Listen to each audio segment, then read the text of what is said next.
Ito. Yan. Okay.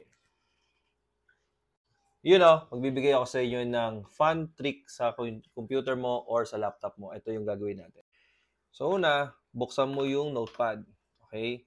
Tapos sa notepad, ito yung itatype mo. Ayan. Pause mo na lang para ma-copy and paste mo. Okay?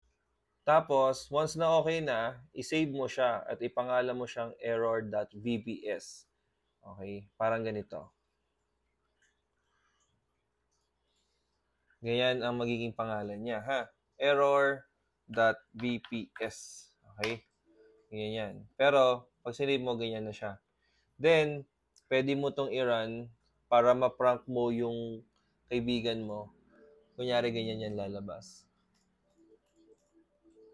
O, di ba? Ayos ba? So, try mo yan para makapag-prank ka din, di ba? So, sa susunod na video, magbibigay pa ako ng iba pang prank tech tips. Para naman kakaiba, di ba? Pwede mo i-prank yung mga magulang mo.